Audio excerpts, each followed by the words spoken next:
দেখুন, আমরা অবস্থানটা স্পষ্ট করছি যে গণঅভ্যুত্থানকে ভিত্তিমূলে ডক্টর ইউনূসের আদেশ জারি করতে হবে। এটা হলো আমাদের প্রাইম কনসার্ন এবং প্রিপারেশন হিসেবে ড্রাফটটা উপস্থাপন করতে হবে, তাহলে আমরা সাইন করে দিব, একটা পর্যায়ে এটা চলে যাবে। তারপর সেকেন্ড স্টেপটা আসছে গণভোট। গণভোট আমরা বলেছি ইলেকশনের আগে হতে পারে, কিন্তু যদি ইলেকশনের আগে গণভোট না হয় তাহলে কি হবে? সেখানে জামায়াতের কিছু রিজিক, তাদের একটা সাইড রয়েছে, কিন্তু আমরা এটা ডিজিটিভিটির মধ্যে দিতে চাই না, বা আমরা এটা ধরে একদম পড়ে থাকতে চাই না। আমরা মনে করি যে সেকেন্ড স্টেপ গণভোট পড়া হতে পারে, আগে হতে পারে, সেখানে কিছু যদি নির্বাচনের দিনে হয় সেখানে কিছু আমরা আশঙ্কার কথা জানিয়েছিলাম। কারণ বাংলাদেশের যে ইন্টায়ার ইলেকশনের যে সিস্টেমটা, যেটা কিন্তু নিউট্রাল না, এটার মধ্যে যে একটি সুষ্ঠু ভোট হওয়ার পসিবিলিটিস নেই।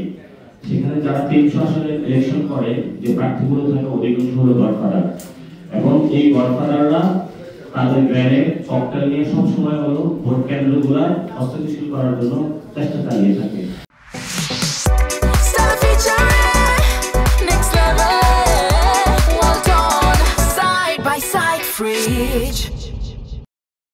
সেই জায়গায় যারা সংস্কারের জন্য প্রায় বাংলাদেশের সংস্কারের জন্য প্রাণ দিয়েছে, সেই মানুষগুলো একটা সুস্থ বাংলাদেশের মধ্যে তাদের ভোটাধিকার প্রয়োগ করতে চায়। যখন তাদেরকে ভয় ভীতি প্রদর্শন করা হয়, সেই মানুষগুলোর মধ্যে এক ধরনের উৎকণ্ঠা বিরাজ করে।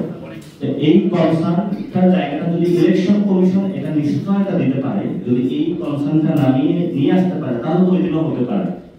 আর আগে যে বিষয়টা আগে হওয়ার ক্ষেত্রে একটা কস্টিংয়ের একটা বিষয় আছে, যদি দুইটা ভোট আমরা আলাদা আলাদা করি তাহলে অনেক ব্যয় বেড়ে যাবে। আর আরেকটি বিষয় আমাদের এখানে এসেছে যে ফেসিবাদী শক্তিটা অনেক বেশি একসাথে কাজ করবে, যাতে হলো গণভোটে মানুষের অংশগ্রহণ থেকে তারা বিরত রাখতে পারে। আরেকটি বিষয় রয়েছে যে এখানে বিএনপিও একটু গণভোটটা বানচাল করার জন্য প্রচেষ্টা চালাবে।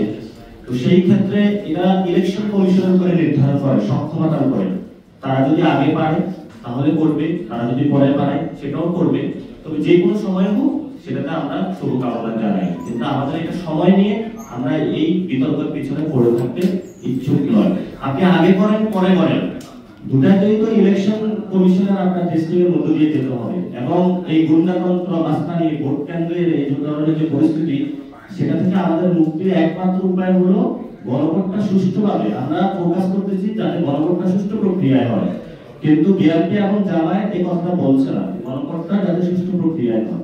আমাদের দাবি হলো গণভোট যাতে আগে হোক বা পরে হোক সুষ্ঠু প্রক্রিয়ায় গণভোট হতে হবে, কারণ জনগণের যে ভোটিং পাওয়ার সেটার মধ্য দিয়ে এটাকে আমরা আরো শক্তিশালী করতে চাই।